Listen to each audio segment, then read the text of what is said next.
So Eddie Brock managed to flee from the Maker's lab after he merged with the remains of Flash Thompson's symbiote. He decided to go to San Francisco to see his father. On the bus, he stares at the rain and contemplates the nature of his relationship with the Venom symbiote, which has taken the form of a dog. Arriving in San Francisco the following day, Eddie walks to his father's house, ruminating on death as he thinks about his sister Mary, who died from breast cancer. That cancer had killed his uncle and nearly Eddie himself. Passing the spot where he had been hit by a car while chasing a cat long time ago, Eddie recalls that the hospital bills had bankrupted his father and increased his hatred towards him. Eddie thinks that his toxic relationship with his father, Carl Brock, shaped him into what he is now. He can't keep a relation or a job. He can't even keep his temper. It's time to look into the abyss of his childhood one last time. He knocks on the door.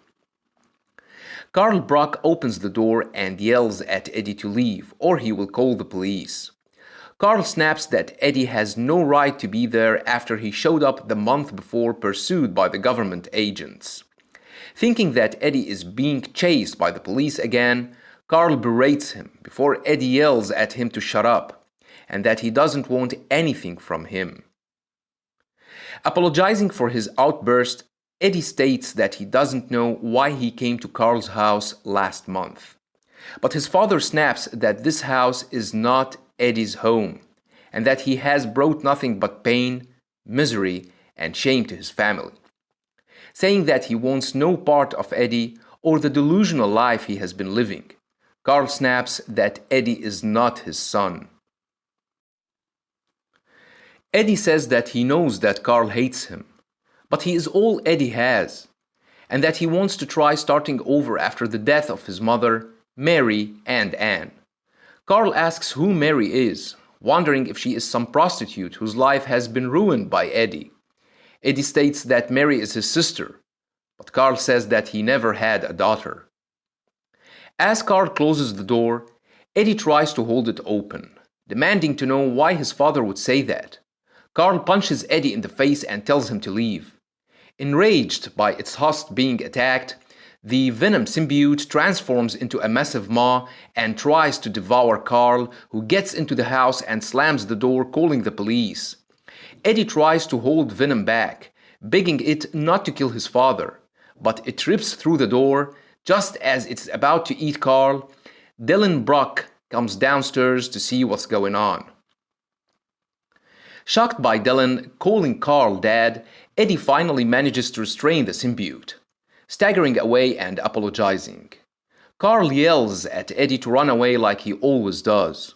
Struggling to keep the symbiote under control, Eddie flees into the street and is nearly run over. But the symbiote lashes out and flips the car onto its roof. Horrified by the destruction, Eddie realizes that his father is right, and that all he is capable of is causing pain, misery, and death. As the police arrive, Eddie flees into the sewers, thinking that he has nothing and deserves to be abandoned. 2 days later, Eddie sits in an alleyway, thinking that all he has left is the Venom symbiote.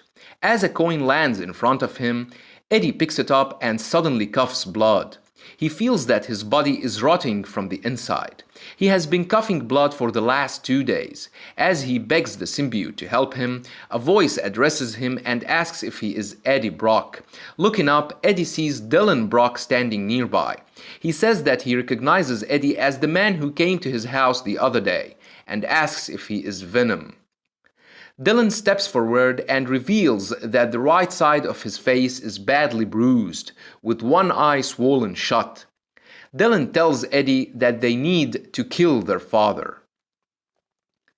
This Venom run is also one of my most favorite. The plot is solid and the artwork is just impressive. And now, with Carnage getting recently introduced into the run, I expect the story to become even more interesting.